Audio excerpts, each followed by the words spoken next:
following graph, directed graph, have an open Euler walk?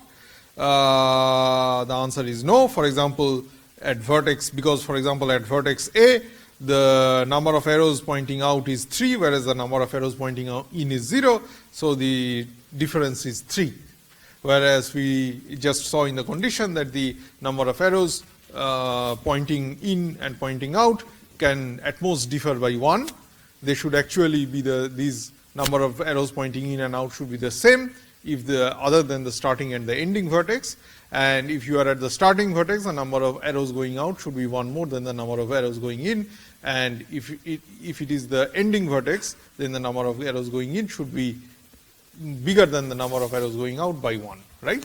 So in any case, the number of arrows going in and out can differ by at most 1, whereas here it is you have one vertex where the difference is 3, so it is not possible to have a open Euler walk.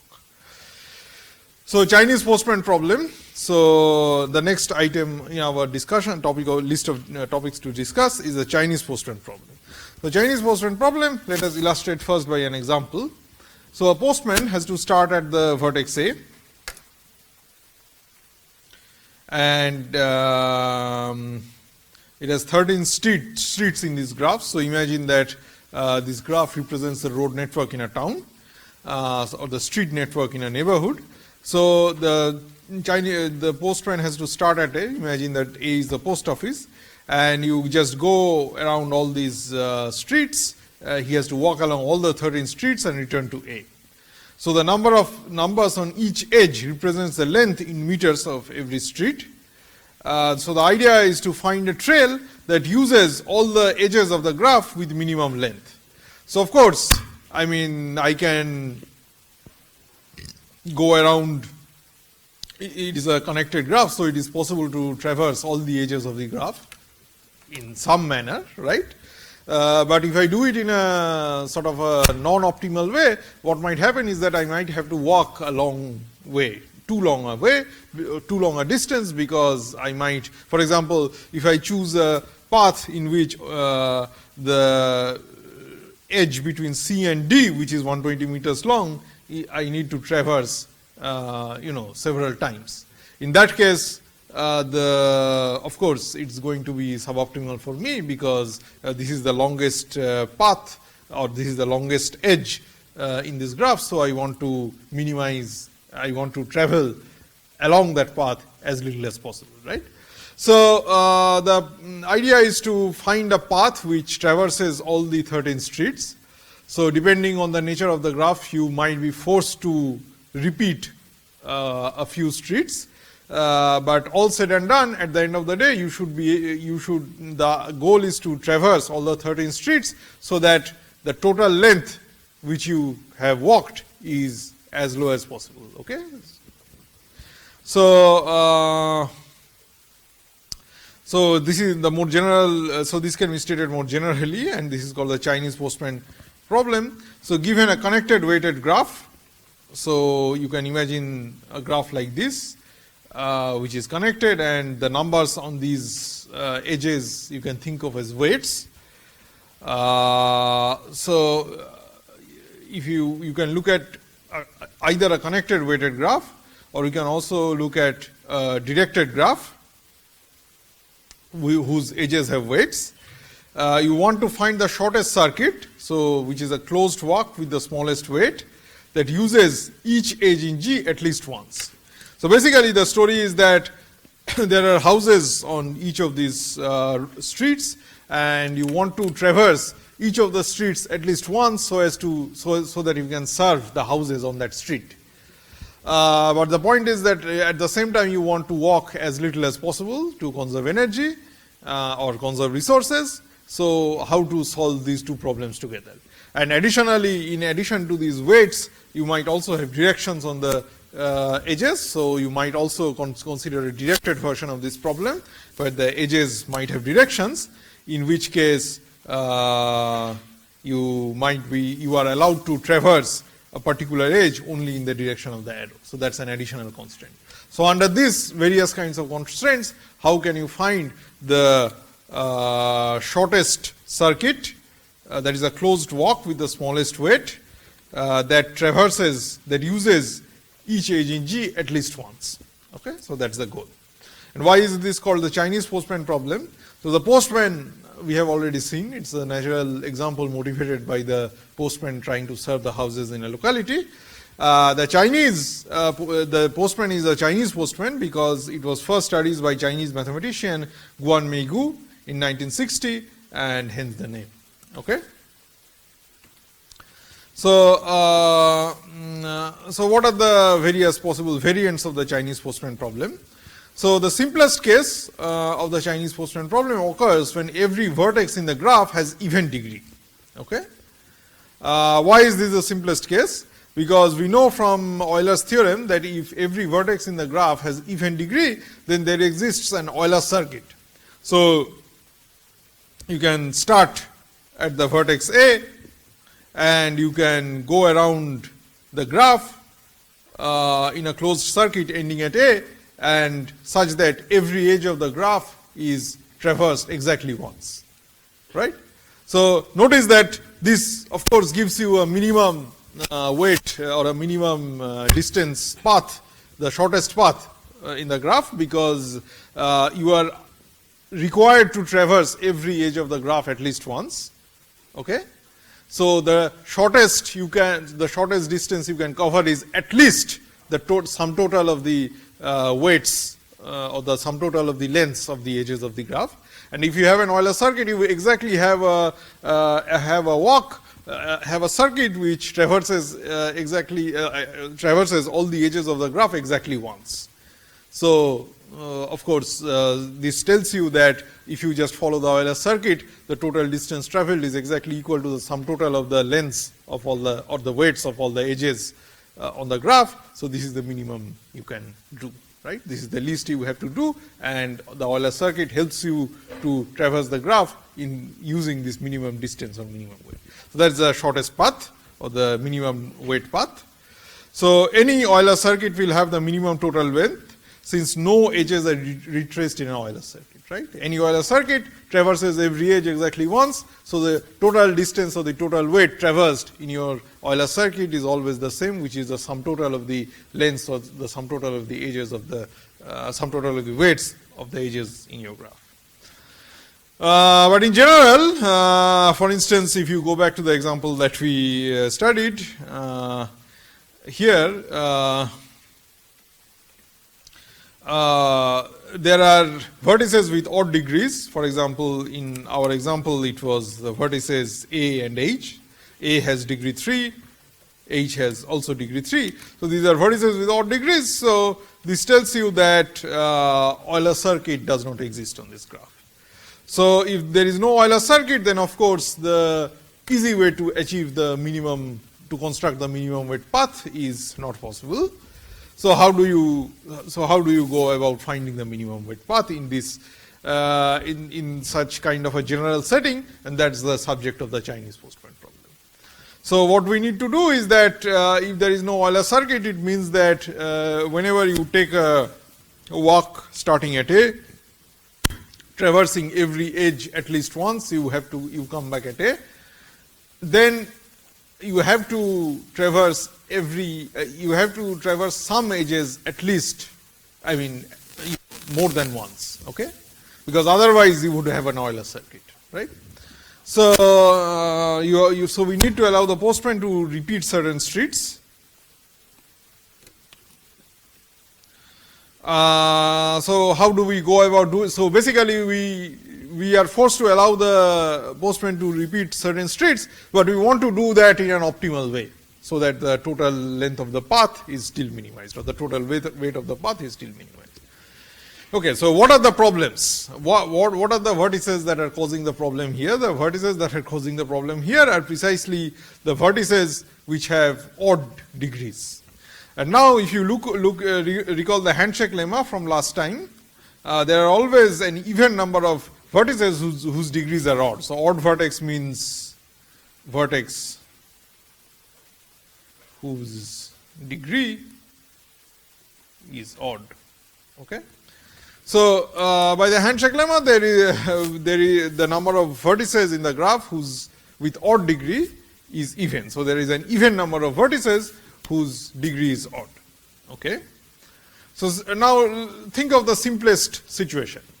The simplest situation is that so the number of okay. So, again let us recall where we are standing. We are standing in the problematic scenario where there is at least one odd vertex in the graph. That is why an Euler circuit is not existing, and we are not able to solve the problem easily.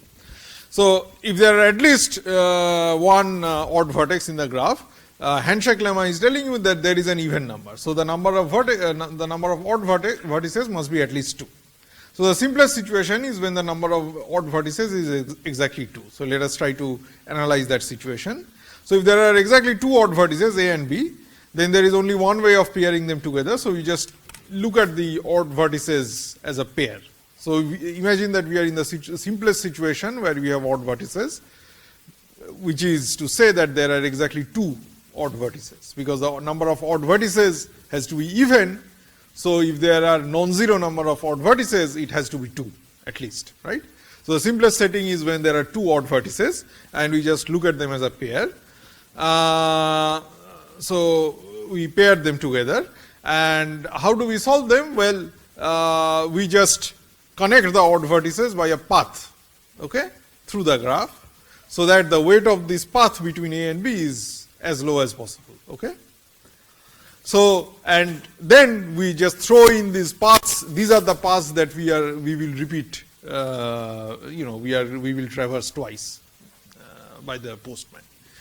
And when you throw in these paths, so this leads to some of the pairs of vertices having double edges between them. So, once you do that, you have created a situation where every vertex of the graph in this new graph, where you have augmented the extra edges in the repeat directions between A and B, the new graph with augmented edges has even degree for every vertex. So, now you can have an Euler circuit and just use the Euler circuit to solve the problem. So, this is basically a summary or a preview of what we are going to do, and that is why we are so sort of bothered about pairing the odd vertices together. Okay. So, if there are 2 odd vertices, then A and B, there is just only one way of pairing them together, which is A and B. So, what is the next most complicated case? So, this was the simplest case of having odd vertices. The next most complicated case of having odd vertices are having 4 of them, because there are only because there is always an even number of odd vertices. So, if there are 4 odd vertices, let us say A, B, C and D, there are 3 ways of pairing them together, and you can look at other possibilities. So, there can be 6, 8, 10, etc., and in general there can be 2k odd vertices where for some integer k, and the number of possible pairings are of this form. So, for 6 it is 5 times 3 times 1, for 2k it is the product of all the odd numbers between 1 and 2k minus 1. So, this is increasing quite fast. I already gave you the preview of how we are going to exploit the pairing of odd vertices in order to solve the Chinese postman problem. So, here is an algorithm which does it. So, first of all, list all the odd vertices. Okay. Step 2, list all possible pairings of odd vertices. So, which means, for example, in this, just like in this case, so these are all the possible pairings of odd vertices. Okay. So, A, B, C and D are the 4 odd vertices. You can pair them in multiple ways, in this case 3 ways. So, these are the 3 possible pairings of the odd vertices. Okay. So, we have listed all the possible pairings. For each pairing, find paths that connect the vertices with minimum weight. So, now fix a pairing, okay. Focus on a pairing. For this particular pairing, you have to find a path between A and B having the least weight of all paths between A and B. Okay. Similarly, find a path between C and D that has the least weight among all paths that connect C and D. Okay. So you have these two paths, one between A and B and one between C and D. Okay? So this has a weight W1, this minimum path has a weight W2, and these two together give you a total weight W1 plus W2 with this, for this pairing. So the idea is that if you were to repeat the weights along the minimal path between A and B and the weights along the minimal path between C and D, then the total extra repetition which you have to do if you repeat these particular streets is W1 plus W2. Similarly, you can consider the analogous number W1 prime plus W2 prime when you take the pairing AC and BD, because W1 plus W2, this total additional weight which you have to add to the graph, is dependent on the particular pairing you are using. So if you are using a different pairing, you have to find the minimal weight path between A and C, you have to find the minimal weight path between B and D, call the weights W1 prime and W2 prime respectively. So now you concatenate the extra edges between A and C and B and D along these minimal weight paths. So the extra weight you gain because of the repetitions of these paths is W1 prime plus W2 prime. Similarly, also consider the third possible pairing, AD and BC. So find the minimal weight path between A and D, minimal weight path between B and C. Suppose this is W1 double prime, W2 double prime, which are in general different from W1 W2 or W1 prime W2 prime. And now imagine that you were to augment or repeat these edges in the graph along these minimal weight paths. So the total extra weight which you have to repeat is W1 prime plus W1 double prime plus W2 double prime. Okay? So you calculate these extra weights corresponding to the three possible pairings. And now you pick the pairing which has where the sum of the weights, sum of these weights is minimized. Okay?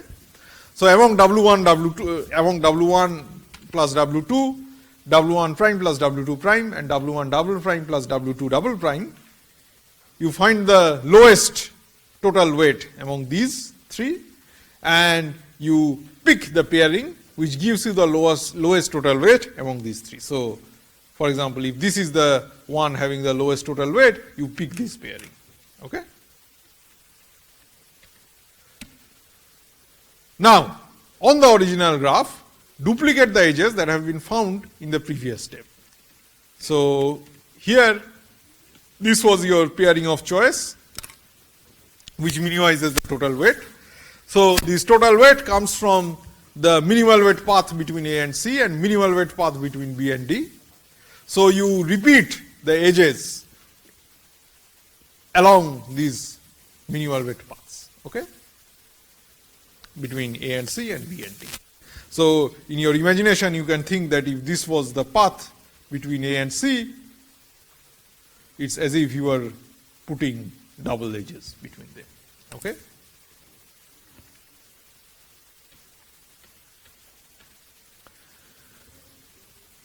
The point is that ideally we would like to just put one edge between every pair of odd vertices on the graph, but in the terminology of the postman problem, this would amount to building a new road, which we are not allowed to do. So we have to traverse the existing road network to connect the odd vertices, and this we do by choosing the minimal weight path. Okay?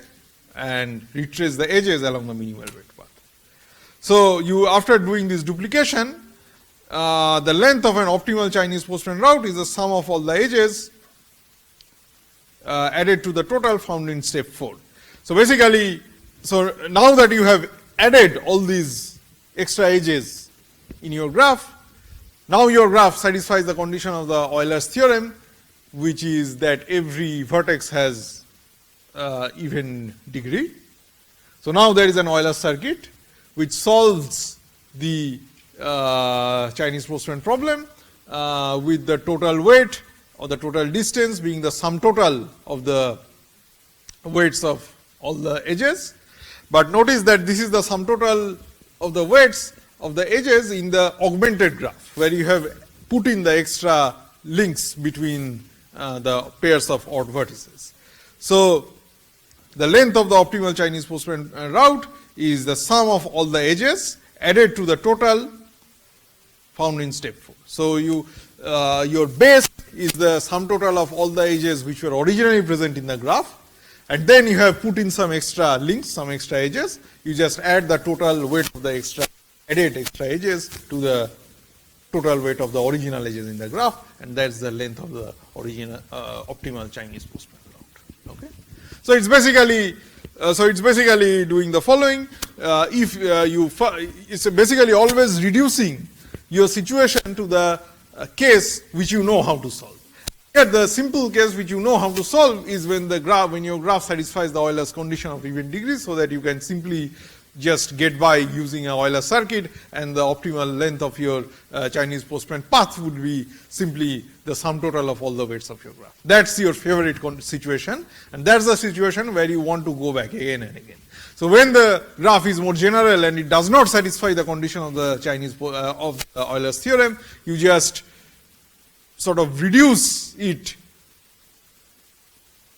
to the case which you know how to solve, to the case of the Euler's theorem, by adding as little weight as possible. Okay? So this is essentially the ball game. And finally, as we all noted, a route corresponding to this minimum weight is an Euler circuit in the graph, which is obtained by augmenting the extra edges. Okay? Any questions? Okay. So let us go back to our example of the Chinese Postman problem. So so here let us look at the situation of the how to construct the the optimal Chinese Postman route. So if you look, so the first thing to do in the Chinese Postman problem is to look at the degrees of the graph. And here you will notice that all the vertices in the graph are good, that is, they have even degrees, except the vertices A and H, which have odd degree. Okay? So basically the idea is to connect A and H by the minimal weight path, and then just retrace. Those are the paths which you will retrace, and then after augmenting the original graph with those extra links, extra minimal weight paths, you use the Euler circuit in the resulting augmented graph. Okay? So first you find out the odd vertices, which are A and H. There is only one way of pairing these odd vertices, namely AH. So the shortest way, so now you have to find the shortest path between A and H. So the shortest path between A and H, if you look at the various possible ways of going from A to H, is to go from A to B, then B to F, then F to H, and a total length is 160. So that's the minimal weight you have to add to your original graph. And next, what you do is to draw these extra edges onto the original network.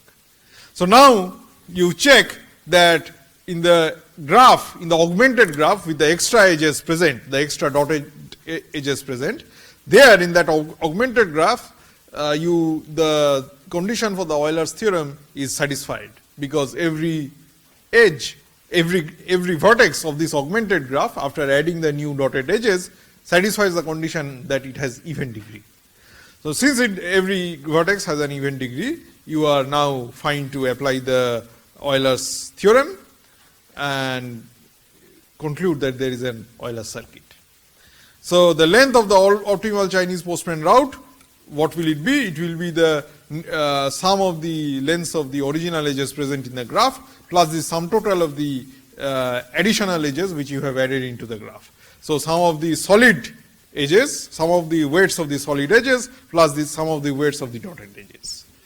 So weight in the original network, which is the sum of the weights of the solid edges plus sum of the weights of the dotted edges, which is 160. So this is the length of the optimal Chinese postman route, and then basically you just use any Euler circuit in the augmented graph to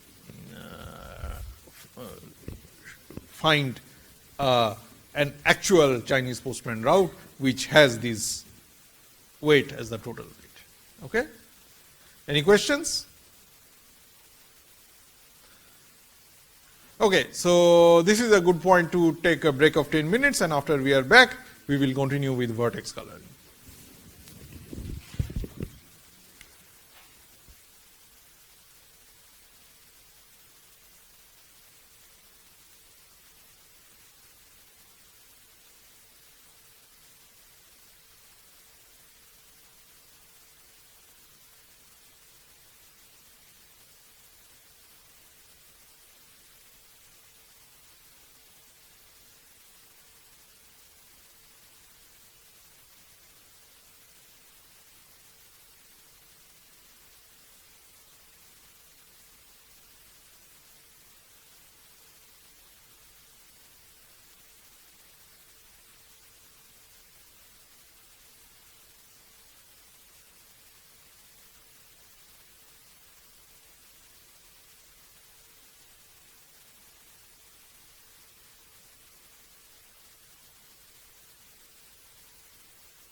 So let's now continue to vertex coloring. So what is the vertex coloring of a graph? So imagine that you have a graph. So you have some vertices and you have some edges connecting these vertices. A vertex coloring is, by a vertex coloring we mean the following. So we have a palette of colors, let's say a huge number of colors, and we put a color on every vertex. The condition which we have to satisfy is that no two vertices that are adjacent, that is, which are connected by an edge, can have the same color. So any two vertices that are connected by an edge must have different colors. Okay?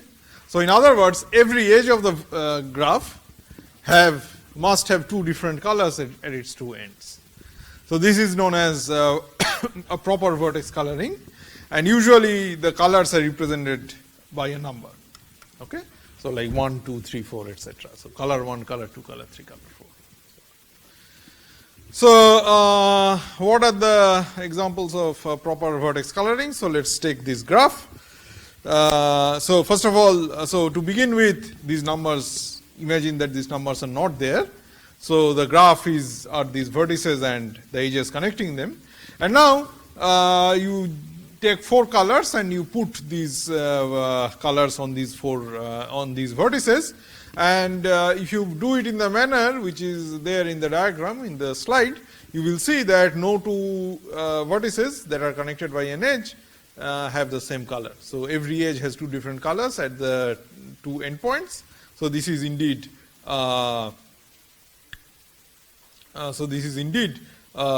proper vertex coloring. What is a known example? So here is a similar graph and another assignment of colors. So here this is not a proper vertex coloring, because if you look at this edge, then the two endpoints have the same color too. So this is not allowed. So every edge, the two endpoints must have different colors. So what is a vertex coloring? So we are interested in a proper vertex coloring of a given graph using the smallest possible number of colors. Okay? So imagine that there is a cost to having having more colors, so we want to minimize the number of colors we can use and still obtain a proper vertex coloring. So if you have a proper vertex coloring using the minimal possible or the smallest possible number of colors, this is called a minimal proper vertex coloring. And the number of colors that occurs in a minimal proper vertex coloring is called the chromatic number. And we all know that the word chromatic is related with color, so it is an adjective which basically means pertaining to color. So this is a natural term. This is a natural piece of terminology where you use the term chromatic number of a graph to denote the number of colors, the minimum number of colors that you need in order to color the vertices of a graph, so that the resulting coloring is a proper vertex coloring. Okay? So chromatic number is usually denoted by chi of g. So notice this symbol. So this is a Greek letter. It is for those of you who are seeing it for the first time, this is called chi. And chi of g is the chromatic number of g, which is the minimal, is the number of colors that are needed to do a minimal proper vertex coloring of the graph. So here is an example. Find the minimal proper vertex coloring of the graph and what is the chromatic number of this graph. So let's do it by hand. So there are 3 vertices and you have an infinite palette of colors. Let's say color 1, color 2, color 3, color 4, color 5, color 6. So let's color this. So let's start with this vertex and color this vertex by any of the colors. So you just put color 1 here. Notice, now come to this vertex. Notice that this vertex is adjacent to that vertex, already colored vertex. So it cannot have the same color as 1. So it needs a different color. Let's put color 2 here. Now come to the third vertex. Notice that vertex 3 is also the remaining vertex, this vertex is also adjacent to vertex 1. So you cannot have 1 here. This is also adjacent to the second vertex, so you cannot have color 2 here. So we really need to put a third coloring here, and let's just take color number 3 and put it here. So this is the minimal proper vertex coloring, because we at every stage we used a color, at every stage we used a new color when we really did not have any other choice. So this is really the minimal proper vertex coloring of this graph, and therefore the chromatic number of this graph is 3. Okay.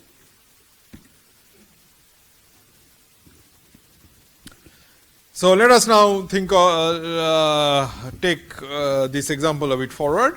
So what was a triangle? A triangle was a graph on 3 vertices, such that every possible pair of vertices is connected by an edge. So if you take any pair of vertices, an edge is present. Okay, so all the edges that could be present in the graph are present. Okay, so it's kind of full, it's complete. The set of edges is complete. So let us now take this notion to a bit more generality. So now instead of 3 vertices, think of having n vertices. The complete graph on n vertices is a graph on the n vertices such that any 2 vertices are joined by an edge. So the set of edges is complete. So any edge which could be present is present. Okay, so the set of edges is complete, so it's called a complete graph. And it is denoted by Kn. Okay, so triangle is just K3, right? Complete graph on 3 vertices. Fancy way of calling a triangle. Let's look at K4. What is K4? So it's, of course, so if these are the possible vertices, so of course it's a square, but not only that, it also contains the diagonals, right? Because all edges, every pair of vertices must be connected. So let's now find the chromatic number of K4. So we want to find the minimal number of colors which you need in order to color the vertices of K4, which is this graph, such that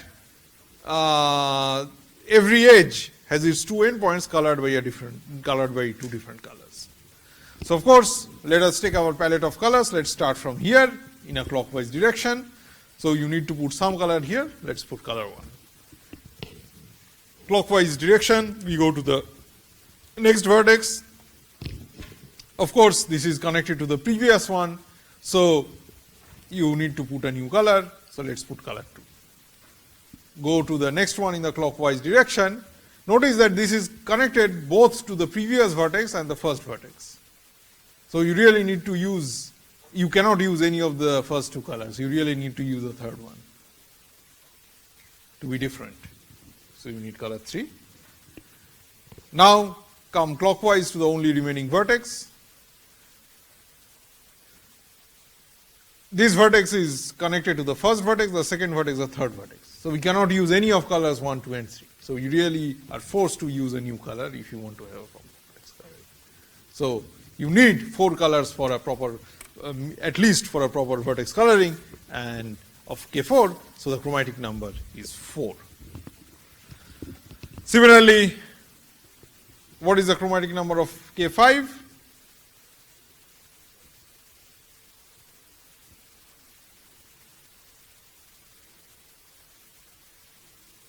So as you can see, as n is increasing, the graphs are also becoming more and more complicated.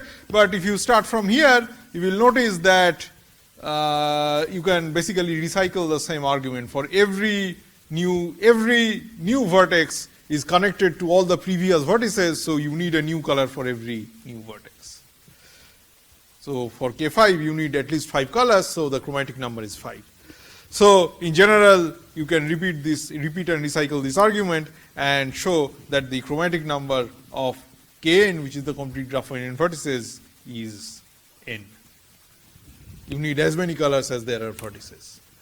Basically, resulting from the fact that every vertex is connected to every other vertex. So whenever you are going about coloring the vertices, for every new vertex, you cannot use any of the colors which you have used for the previous vertices. Okay? Any questions?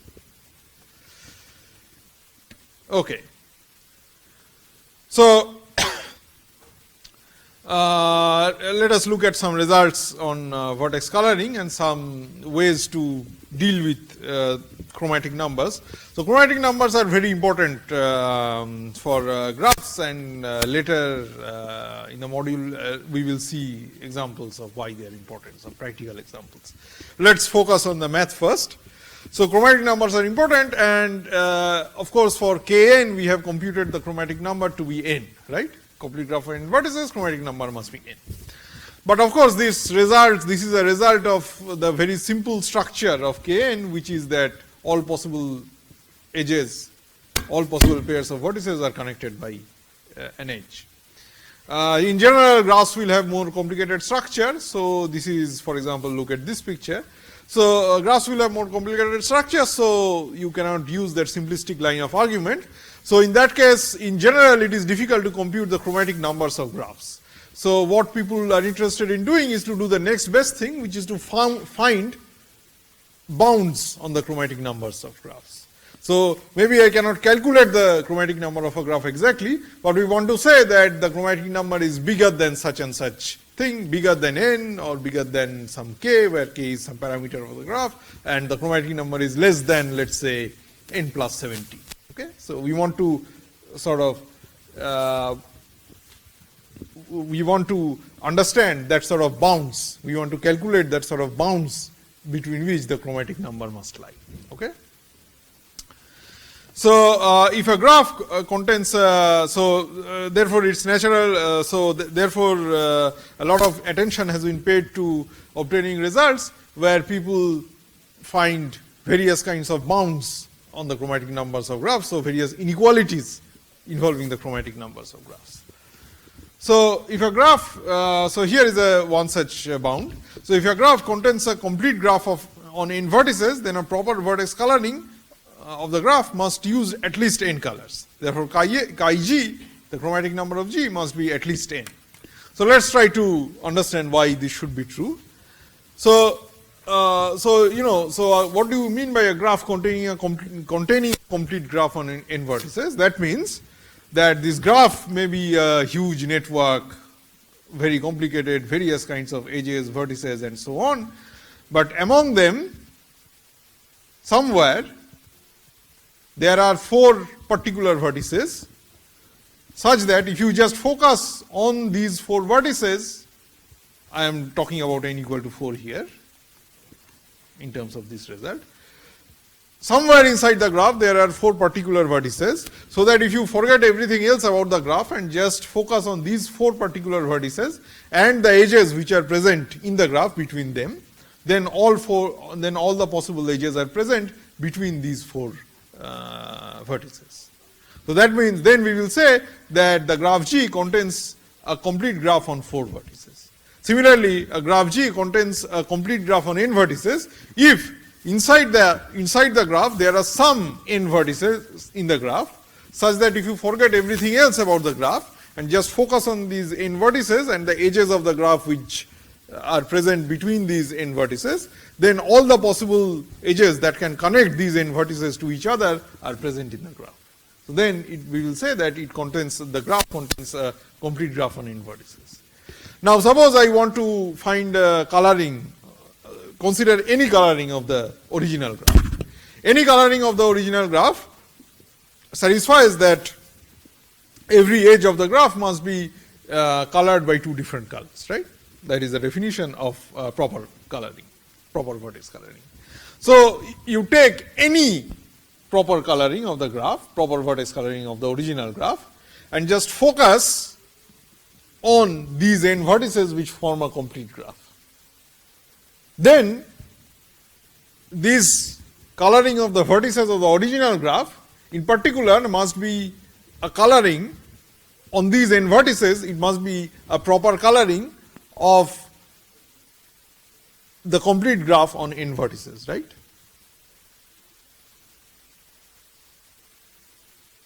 So, so the total number of colors which were used for the original graph must be at least as many as you need to do a proper coloring on these of this complete graph on n vertices. Okay, is this point clear? So the minimal, so and this is true for any color, any proper coloring of the graph. So any proper coloring of the graph must require at least as many colors as you need to properly color the vertices of a complete graph on n vertices. Okay? So in other words, this means that the chromatic number, so in particular this holds for the minimal proper vertex coloring. So the minimal number of colors which you need to color do a proper coloring of the vertices of the original graph must be at least as many as you need, at least as many colors as you need to do a proper coloring of the complete graph of n vertices, which is n. This we already calculated in the last slide. So in other words, the chromatic number of such a graph must be at least n. Okay? So this is basically how people play the game in chromatic numbers. So this is how people reason. So find the minimal proper vertex coloring of the graph and determine its chromatic number. So here is a coloring. So this you just find by trial and error. It's actually, the graph is actually not that complicated, so you can just come up with it. And you see that you can put 3 colors and you know, this will, if you just do it a bit carefully, this will give you a proper coloring of the graph. Okay? So using 3 colors, you can do a proper vertex coloring of the graph.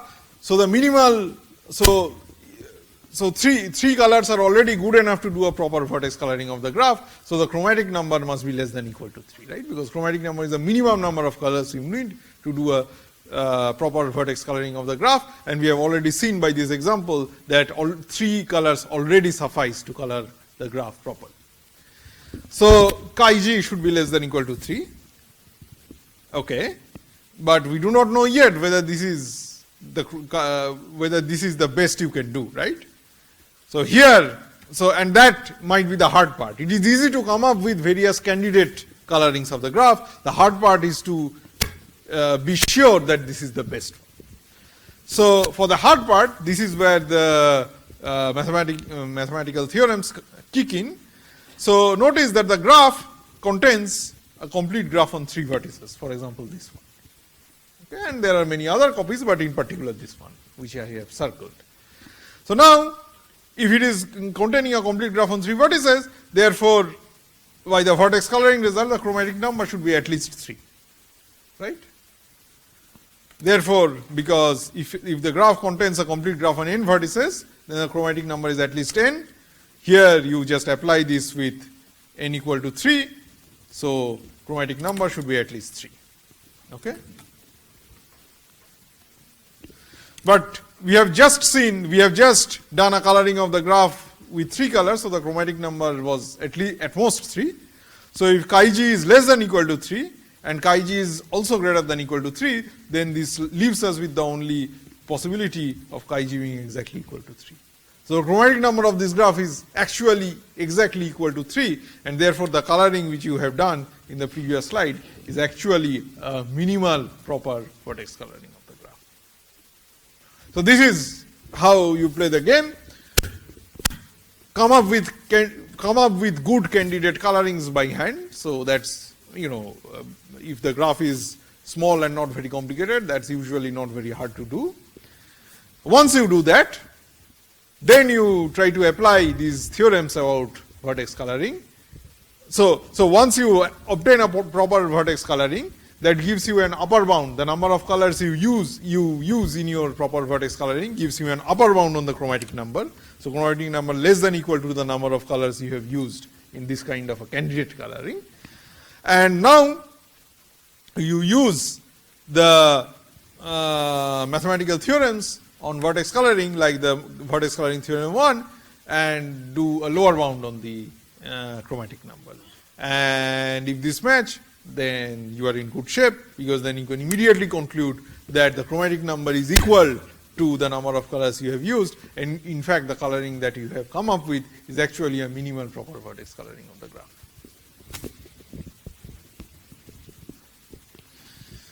So here is another example.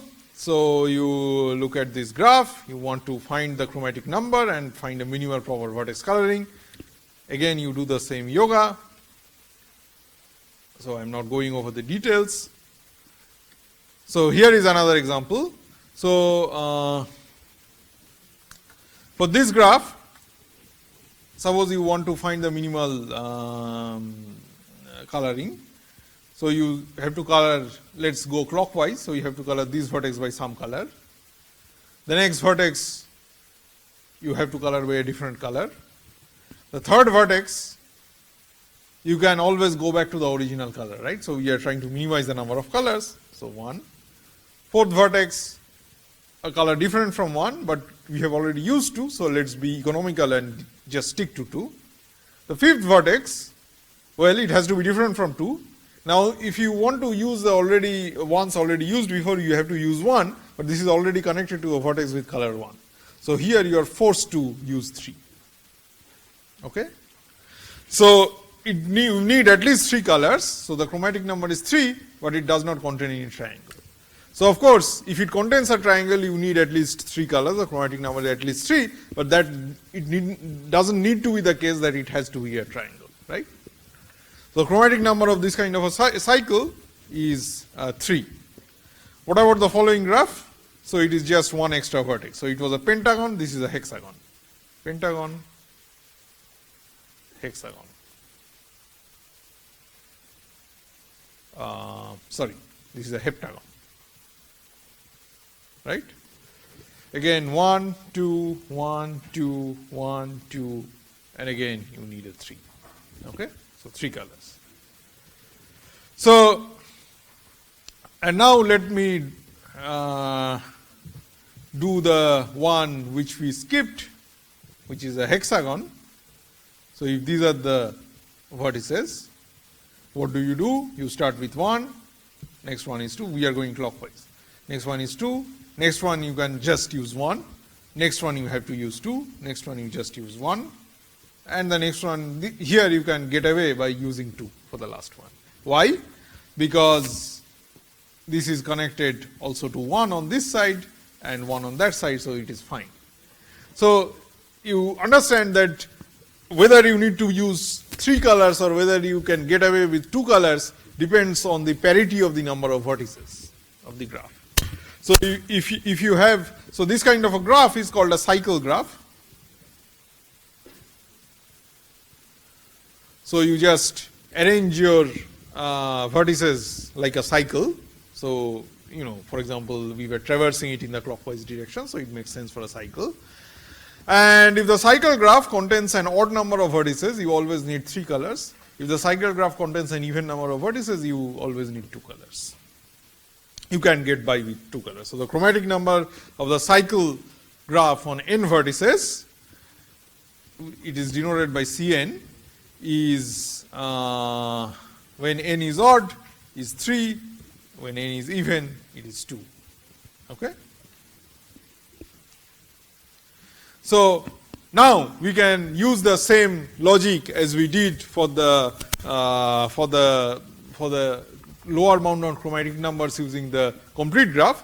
So for complete graphs, we noted that if the original graph contains a copy of the complete graph on n vertices, then the chromatic number must be at least n, because the chromatic number of the complete graph on n vertices is n. So similarly, you can repeat the same yoga using cycle graphs instead of chromatic,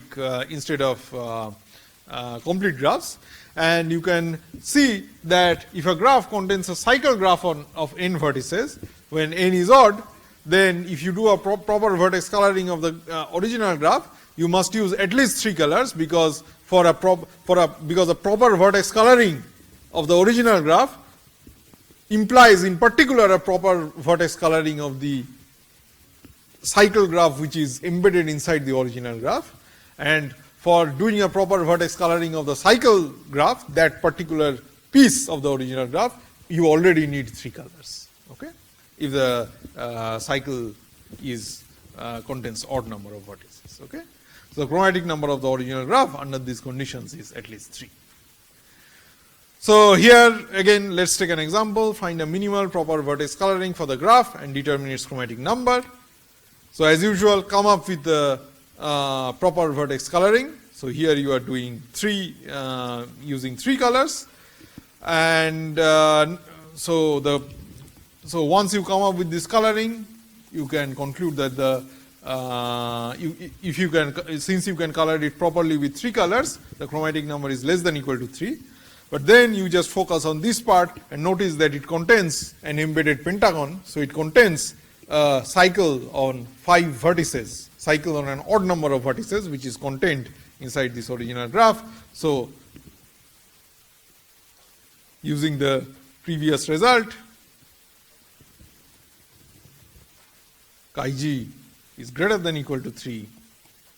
So, combining these two, you deduce that the chromatic number of this graph is 3, and therefore, what you have obtained is indeed a proper minimal proper vertex coloring of the graph.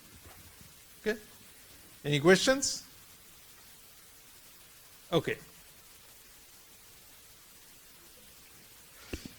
So, here is an algorithm for the chromatic number.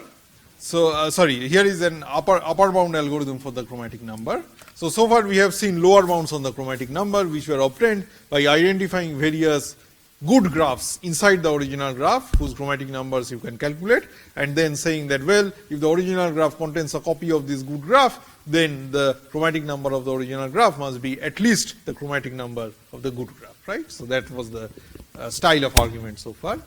The upper bounds for chromatic number, so this gave you lower bounds on the chromatic number of the original graph. Upper bounds on the chromatic number of the original graph are slightly more complicated. So here is a result which allows you to get upper bounds. So chi g less than or equal to something, inequalities of that form. So how do you do it? So first you arrange the degrees of the graph in decreasing order, okay, and place integers 1, 2, 3, 4, etc. directly under the degrees, okay. So under D1 you put 1, under D2 you put 2, under D3 you put 3, and so on, until you hit the first k plus 1 such that k plus 1 is bigger than the degree dk plus 1. So generally, you see D1 is always going to be at least 1, right? Any degree is at least 1. So D1 is at least 1. So D1 is bigger than or equal to 1. So definitely the first integer does not satisfy this inequality. The second one might or might not satisfy. The third one might or might not satisfy. In general, you go on as long as dk is bigger than or equal to k, and as soon as this inequality is reversed and you get k plus 1 is bigger than dk plus 1, you stop. Then the mathematical inequality tells you that for this kind of a graph, observing where you stop, if you stop at the k plus 1th step, then the chromatic number is less than or equal to k plus 1. Okay? So this is the theorem. So let us try to see an application of this. So here is a graph whose chromatic number we want to study and minimal proper vertex coloring we want to study. So what are the first thing to apply this theorem is to calculate the degrees. So there are various degrees in the graph. So for example, there are certain vertices, for example this one which has degree 5, or this one which has degree 5. Then there are vertices with degree 3, so degree 5, degree 5, degree 3. Here is another one with degree 3, and so on. So if you calculate all the degrees and list them, you have 5, 5, 4, 4, 3, and a lot of 3s. So now so this is D1, this is D2, this is D3, this is D4, this is D5, D6, and so on. So under each degree, you write down the integers 1, 2, 3, 4, etc. And your number is less than equal to the degree as long as for the first 4 of them. As soon as you hit 5, your degree drops to 3 and your index is 5. So of course 5 is greater than D5, so you stop here. Okay?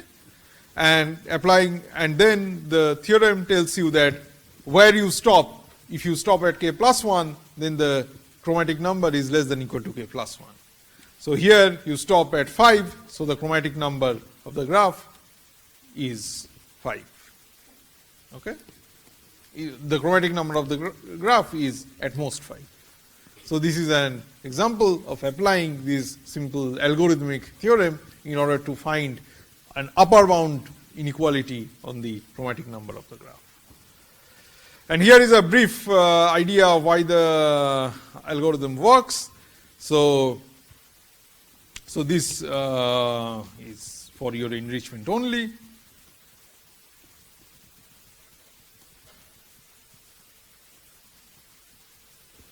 So if every vertex in the graph has degree at most k, then we need at most k plus 1 colors in a minimal proper coloring. So this is actually, so this I will not explain in detail. I suggest that you take it on faith, but if someone is interested, I can explain the details to you. It requires a little argument, which is not that hard, but we will not go into that within the ambit of the lecture. Once you have that, the upper bound algorithm instructs us to color the vertices one by one in decreasing order of their degrees, using a new color at each step. So what you do is that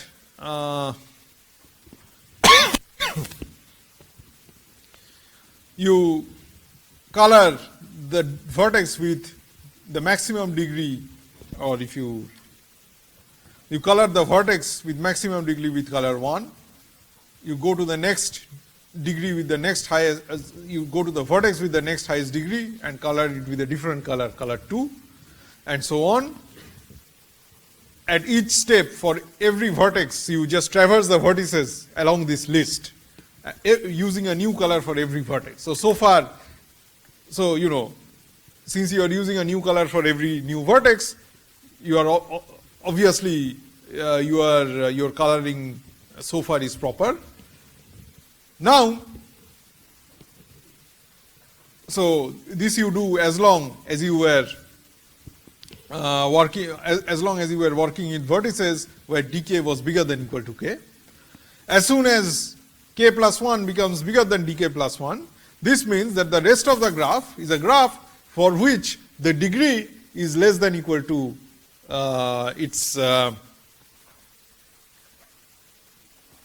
the degree is at most k. Therefore, you need at most k plus 1 colors to color it.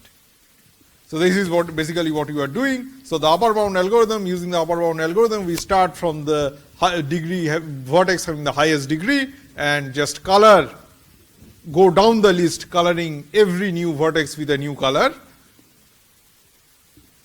until you stop. So until your index becomes bigger than the degree.